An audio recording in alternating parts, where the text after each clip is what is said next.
Well, hello, everybody. Hi. Remember that one time? I was lost in a reverie for a moment. I was just lost. You were just zoning out. Remember that one time where we didn't have power on Sunday morning? I remember that time. I think we should do an anniversary of this every year. Nice. Church in the lobby. If you didn't know, Sunday we didn't have power, and so we had church in the lobby, acoustic worship, and it was a ton of fun. And we had this amazing tension up until like the point we were like, when are we going to get power back? It was out from Friday night, and then finally Sunday afternoon it came on. But yeah. Yeah. So tension. Indeed. I am going to, tell people what we're doing. Well, yes, I'm doing that as well. I'm trying to multitask. This is what you guys are observing is this attempt that I'm making to multitask, which is comical. Yeah, it's impressive because you're actually just doing an extra task of navigating people through the multitasking. Exactly. All right. So today we are going to be talking about distraction by others, which is more like, have you ever had that person who just like irks you or just the way they think, the way they process things, the way they talk, and they just, it's not. Oh, totally. And then we're going to talk about that. And sometimes a different person. Sometimes it's one person. Sometimes it's another, but there might be consistently one person. And it might be someone who is like really, really awesome. And it might be someone you are deeply in love with. Yeah. Like someone who's like got their life together, and the fact that their life is together irks you because it's like a contrast to your own life. Okay, so we're going to talk about that. We're going to talk about this envy that maybe comes with some of that stuff. Resentment. So you defined resentment just a moment. Yeah, well, to me, it's almost like, so you have the relationships. We're going to look at this relationship that has some envy to it. That's a thing for us. We see things that other people have that we want. We envy them. Resentment's almost like the same, but a tweak. It's another person stops us getting what we want. They may not have it, but they're the reason we don't have it. They're the person that gets in the way. They're the person that takes up our time so we can't do this. They're the person that got the job that no, that's envy. They're the person that destroyed our prospects through some other means. They're the person that they bought the house that we wanted. All those different things. Yeah. They stopped us. There's that resentment that's a tweak on envy. Absolutely. And then finally, we're not just going to talk about those things. We might actually, maybe, if you stick around, envy. We're going to fix it. You will never envy people again based on that. All right. That might be a little bit over the top. We are going to offer you, hopefully, some recommendations from the Way of Jesus and this particular text that Alex taught on Sunday of how we could just begin the process of not letting others derail us, but instead staying on the path that Jesus has. There's a pretty sketchy recording of the service if people want to go back and watch it. Who did that? Where did that come from? It was me, man. It was you. It wasn't sketchy. It was great. But it was... That was my best work. It was organic. It was that was my best videography I didn't have work. a microphone, and I don't project the best.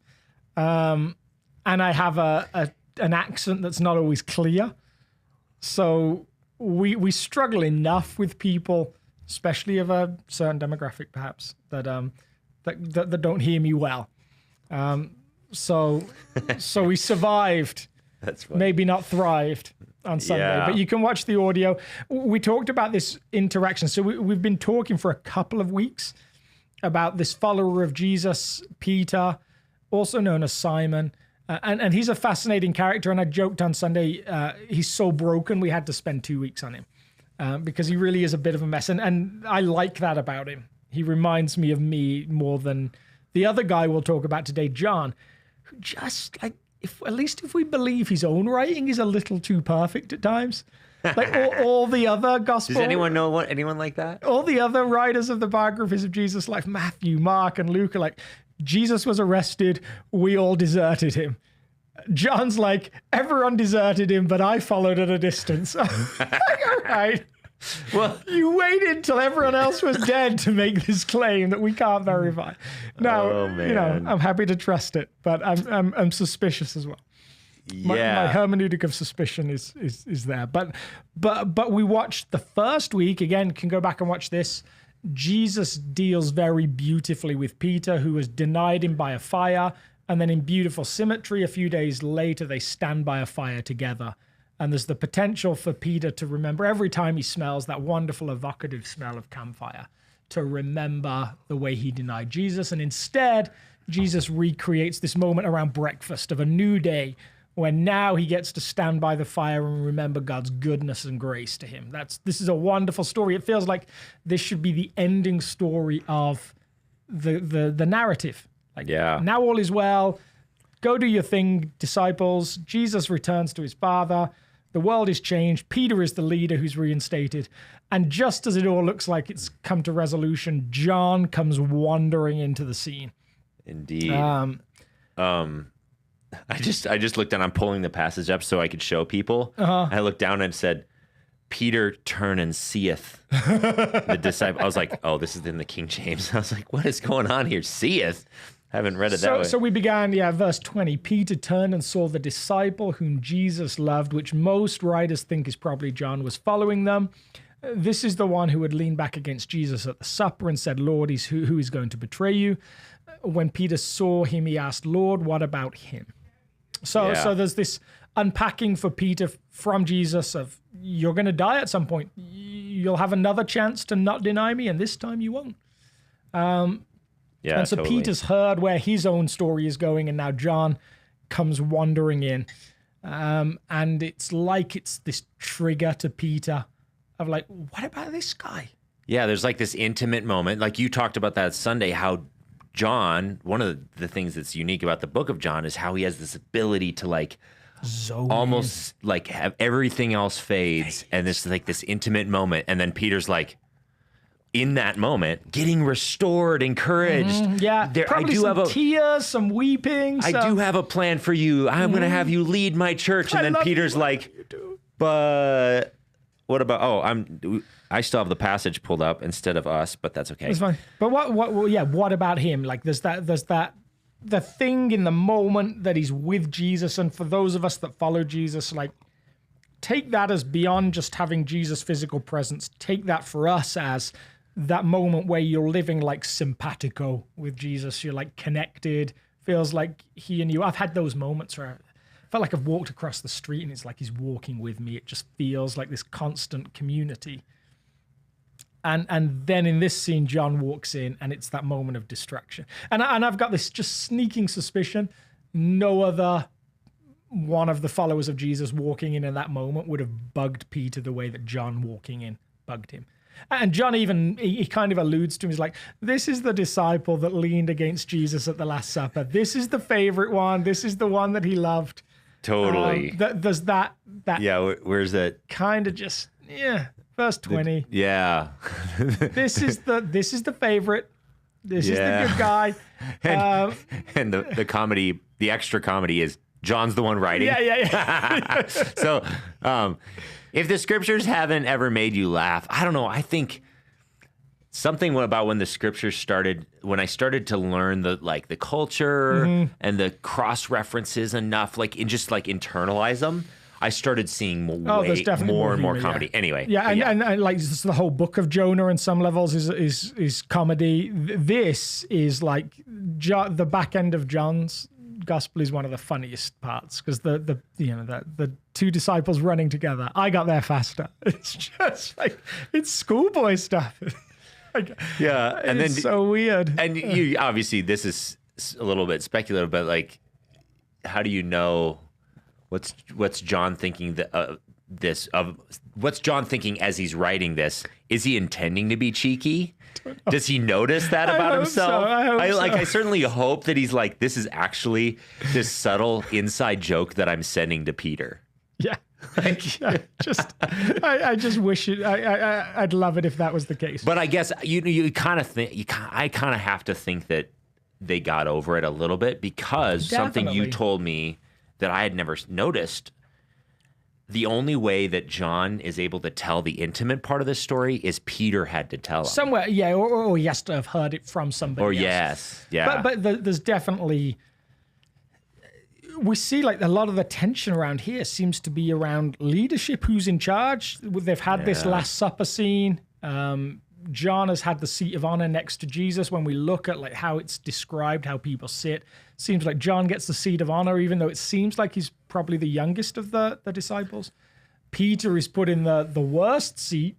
And so there's definitely a little rivalry that gets healed as it becomes clear that Peter is the person God has chosen to lead this early church.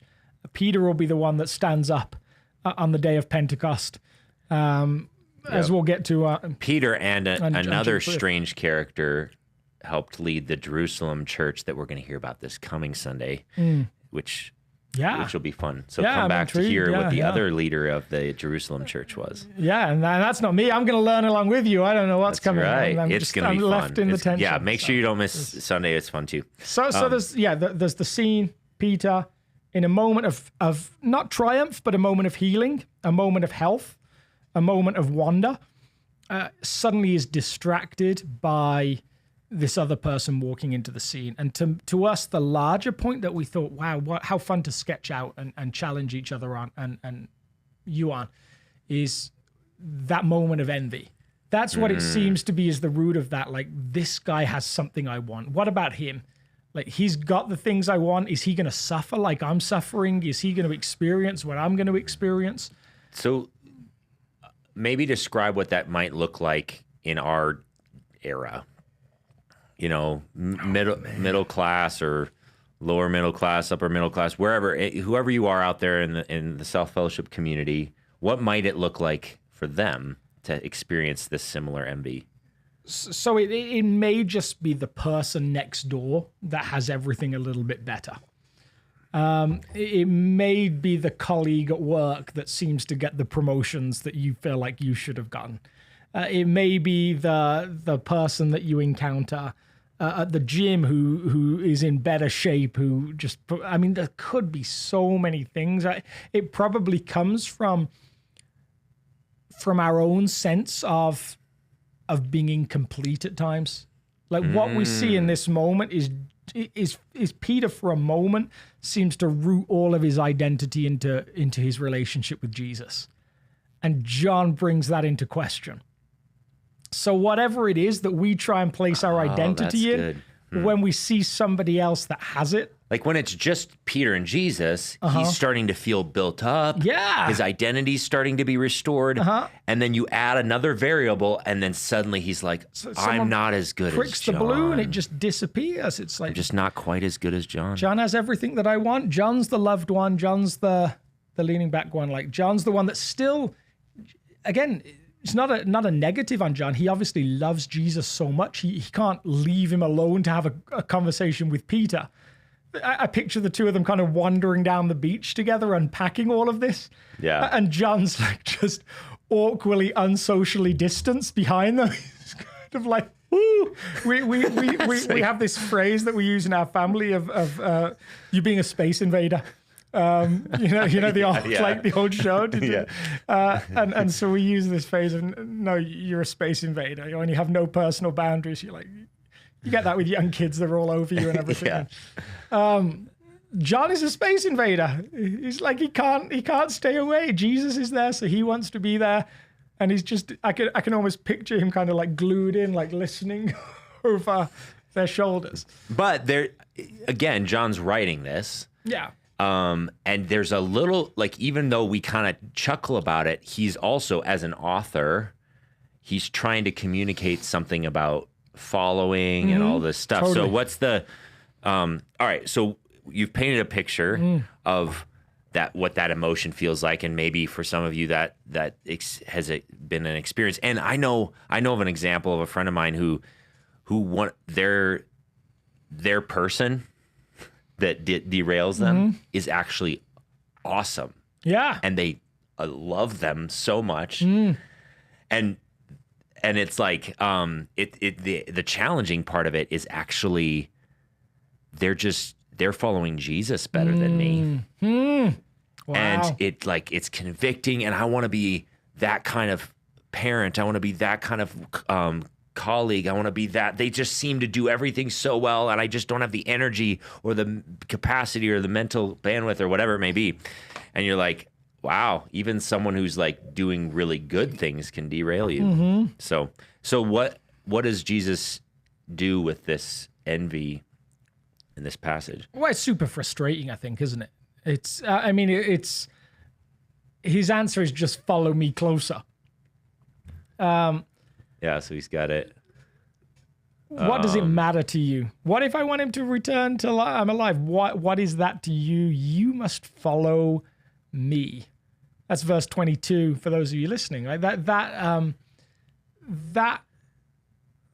feels a little churchy to me in some ways. So I think we've got to unpack it more is what I'm saying, really, because it feels to me like sometimes... We're a church that when it starts feeling churchy, we're kind of like, ugh. Yeah. Someone said to me the other day, I met someone in the street and they said to me, is your church one of those churches where you leave just knowing like, oh yeah, we talked about pride. Now I should just try harder not to have pride. Oh, we talked about lust. Now I should just try harder not to have lust. Yeah, just... do better. Yeah, that was their real question. Are you just one of those do better churches? This language on surface feels a little bit like that. It does, doesn't it? Just follow me harder, Peter. And what I was saying before is it kind of like, if you notice here, the word follow shows up a ton in this passage.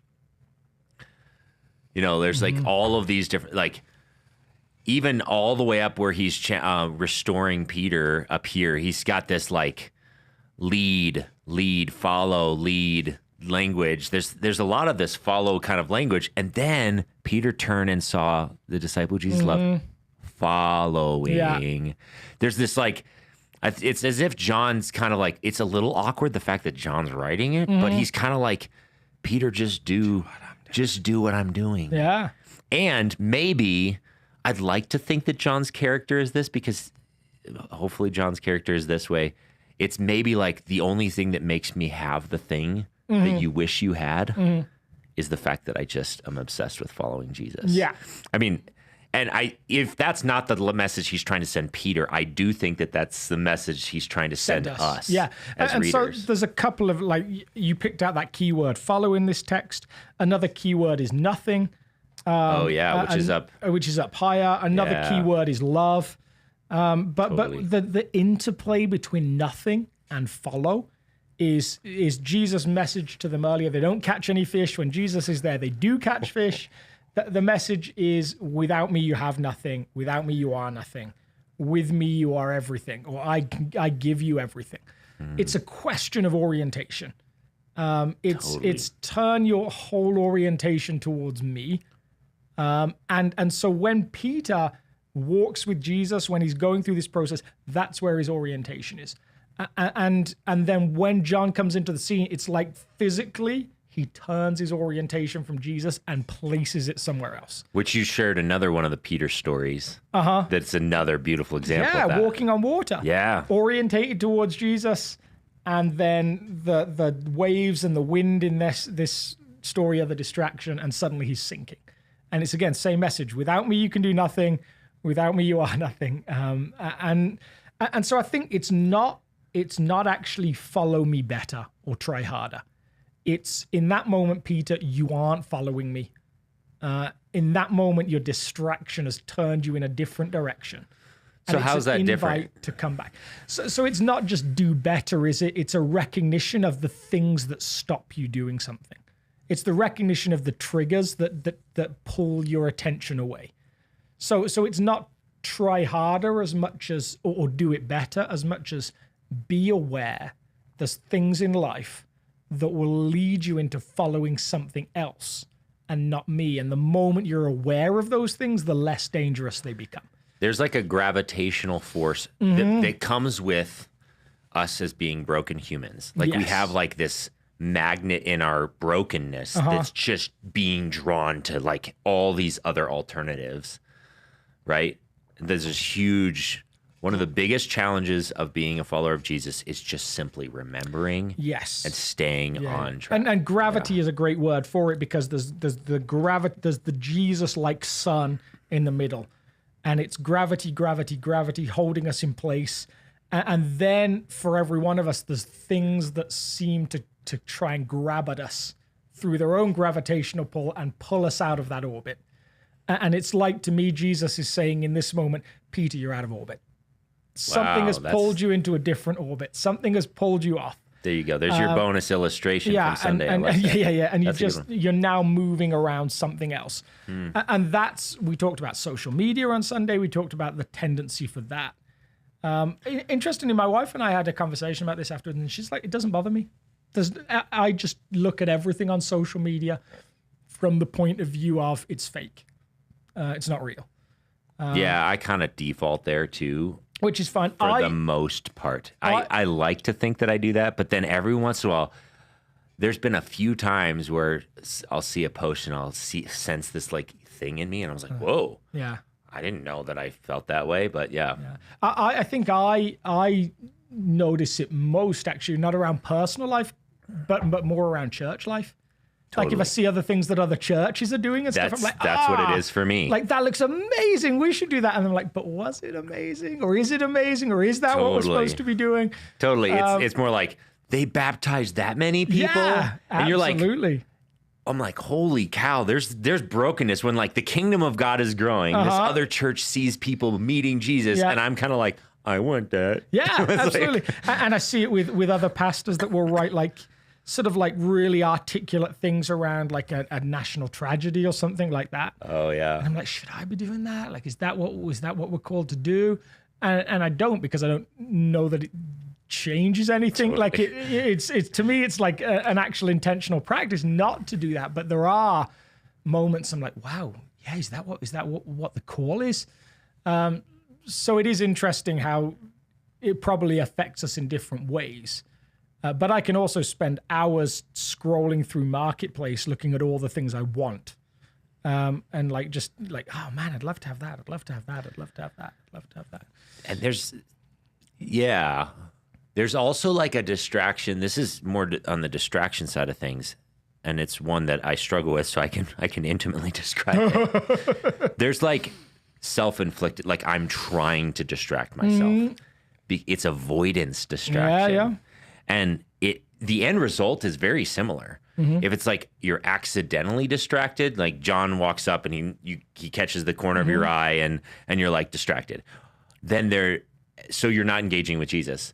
Or for me, it's like if I have a really difficult decision or a task that I don't enjoy or an emotion that I'm avoiding, I am the master of finding I can find anything to cloud that out so that I don't have to deal with the heaviness of it, the emotion of it. Enneagram 7 whatever.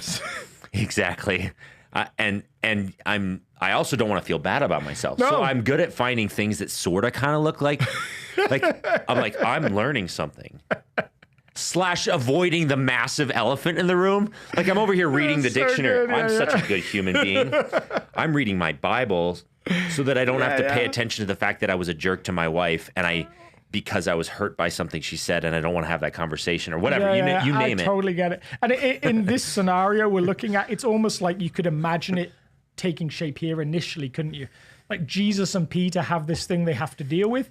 And Peter's like, Jesus, I'm just skinning some fish. Like, I'm just helping the guys clean the nets. I'm just like, there's another distraction. There's another thing. We're just going for a swim together. There could be almost, it could stretch on forever. It could have done, yeah. And yet what we see is this intentional process of, they kind of create some space and they have this conversation. I mean, think about it. That context of what Jesus is trying to teach him. He's like, remember that time you denied me 3 times? He's like, no, John? I remember the fish. Remember there was John. What's going on with him? Yeah. And can you imagine the emotional weight that Peter's under right now? So you can understand why he might jump to another distraction. Now there's something interesting about Peter that I think it's maybe a little bit of an aside in terms of what we're talking about. Okay. But something that maybe is really valuable to some people. So Peter gets this bad rep for the denial and all these types of things, right? And yet there's something about Peter's personality that put him in the place to deny in the first place. Totally. Which is actually really valuable. That's probably why Jesus picks him to lead. Yeah.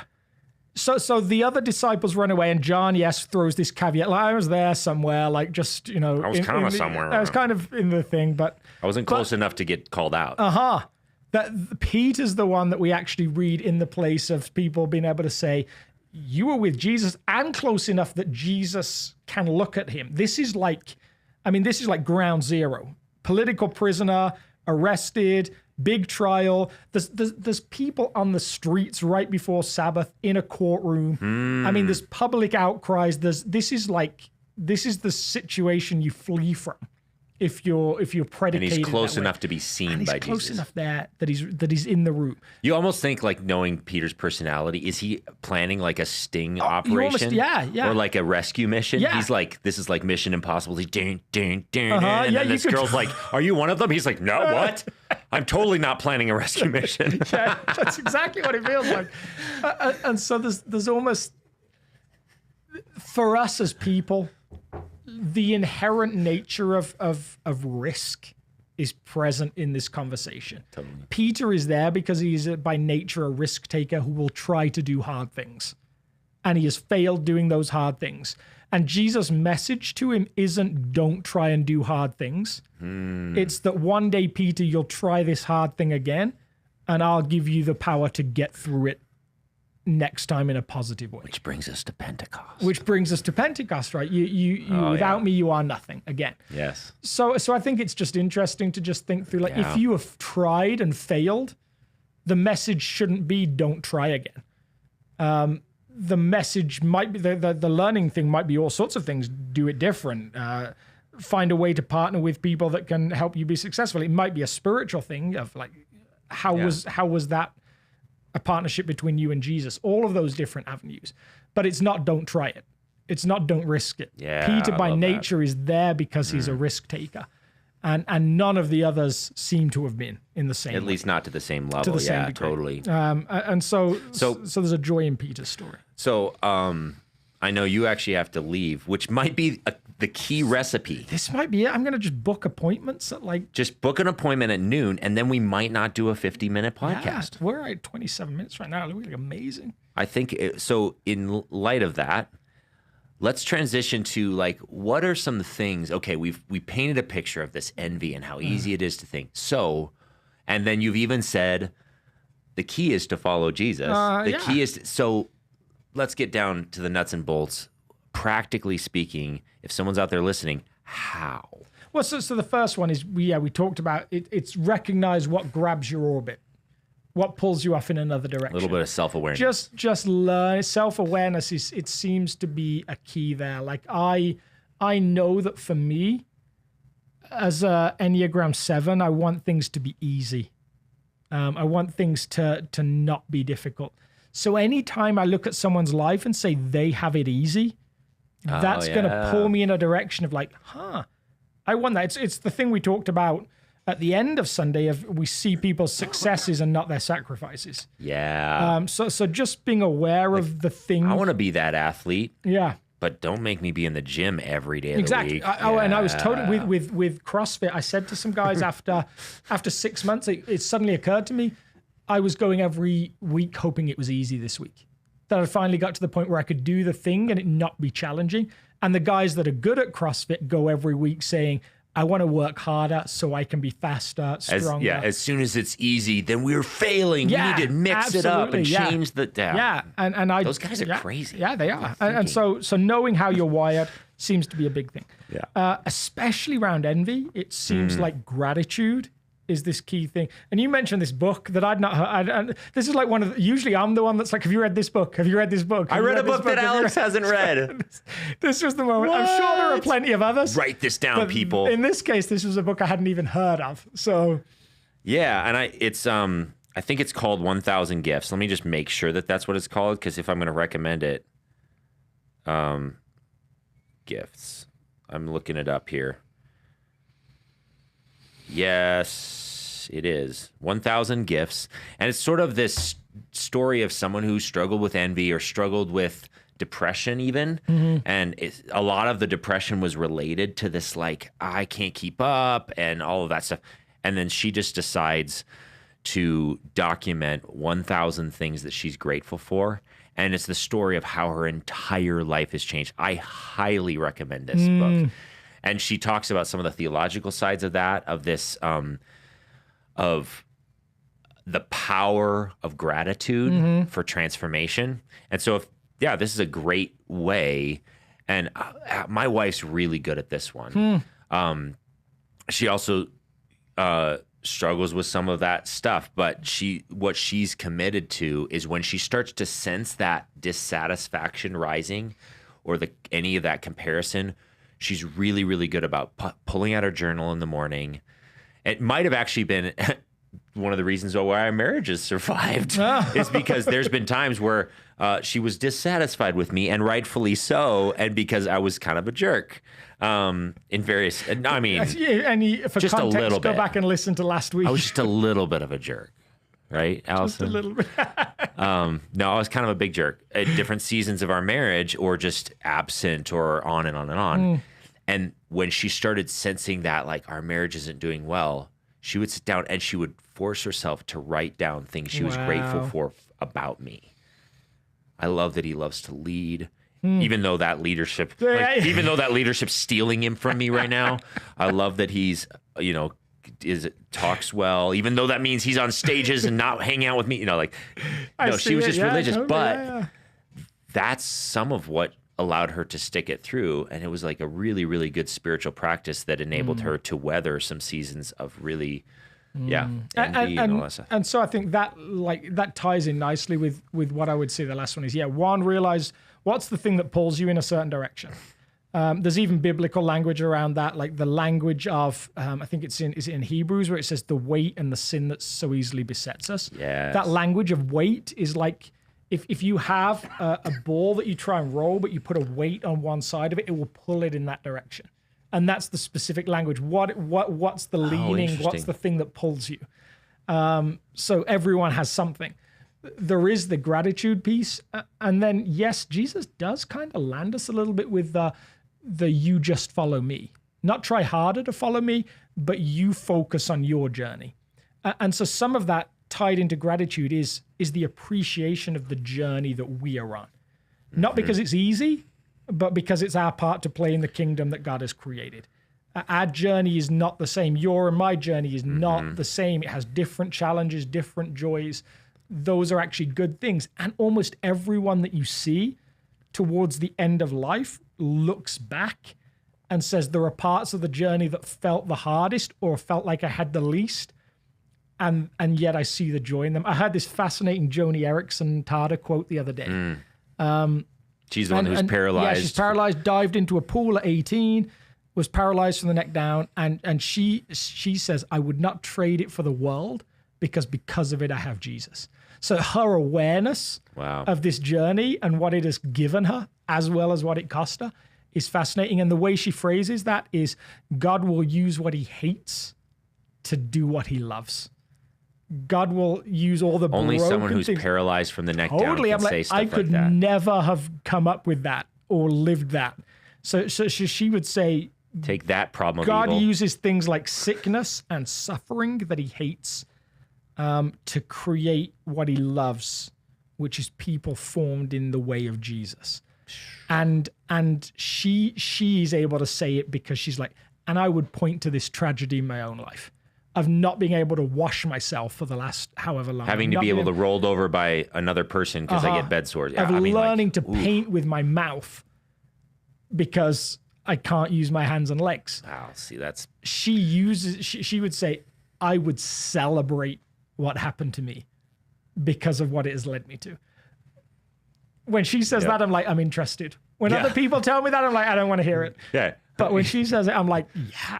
Yeah, that's powerful. So yeah. So a couple other tips on how to consistently follow Jesus and just forget. It's just so easy to get derailed, right? Is your get up, you put on, you get ready for work, you try and rush the kids off to school or whatever it may be, and then you go into work and you have meetings, and there's just so many things that it's hard to stay on track. So what are some spiritual practices that could help derail the monotony and or the potential for distraction? So I think one of the things that's great here is this practice called examine. Yeah, I was going to bring that one. Yeah, love it. That we had the same one. I was kind of, it wasn't a leading question, but I was like, I bet he's going to do it. I bet he's going to go there.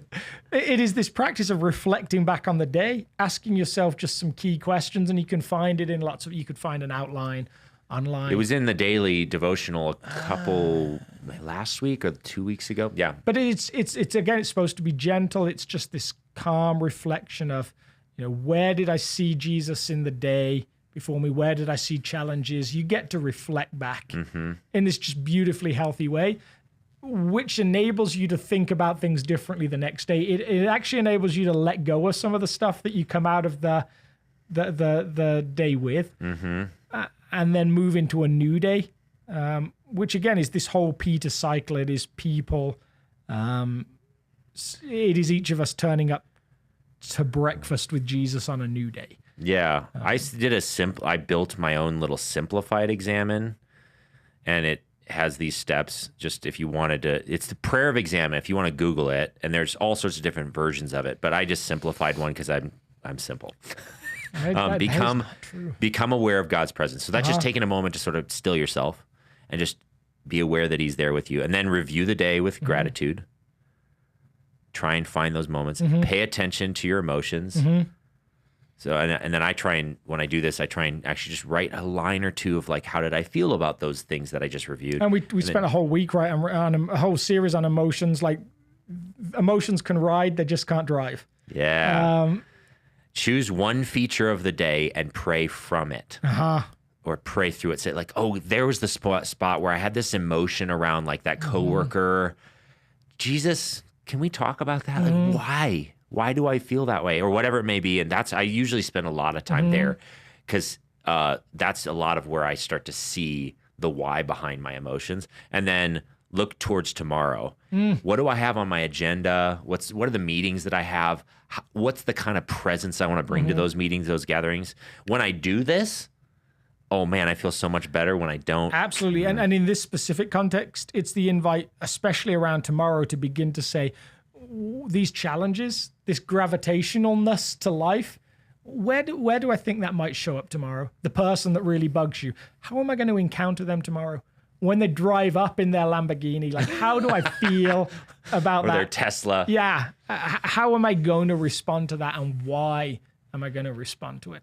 When I'm in this interaction with my husband, with my wife, how do I know that makes me feel? How am I going to choose to respond to that? All of those different questions, they send you into the day prepared to go into it with Jesus as the gravitational center. Yeah, another great spiritual practice. And honestly, when I do this journal, it's 10 minutes. Yeah. Maybe 15 minutes because I have short attention span. But another one is, there's a really robust one's called the Daily Office, which you could do, which is like this daily prayer model. But another one is just fixed hour prayer. Set an alarm for 9 a.m., noon. Like, you pick your times. You know what your work schedule or your life schedule. I love that you went for the easy fixed hour prayer. You're not doing the 3 o'clock in the morning one? No, I'm not going to do the 3 o'clock in the morning one. Actually, one of my spiritual practices is to sleep well so that I'm not a punk in the mornings. Oh, man. I don't sleep there enough, and so when I do, I'm a better human being. My youngest son slept through the night twice in the last week. I'm celebrating. That's joy. Did you develop like a sixth sense? You're like, I can think. I woke up confused. I was like, what? That's awesome. But this fixed hour prayer is just set an alarm on your phone or something for like 9 a.m., noon, and 3 p.m. And even if it's just a 10-second, 30-second, 1 minute prayer time, it's like, oh, that's right, I'm supposed to be focusing on Jesus. Man, I loved, there was a season here on staff where it was a heavy season with COVID hitting and stuff. And we're all so busy, and we decided to do fixed hour prayers as staff. And whatever meeting we were in, alarms went off all around the office, and we just stopped and prayed for like 30 seconds. We're like, that's right, this is about the kingdom of God. We can keep pushing. And it was fun. So those are some options. I love it, love it. Any final thoughts? I think we've wrapped up everything delightfully. 39 minutes? 39 minutes. Wow.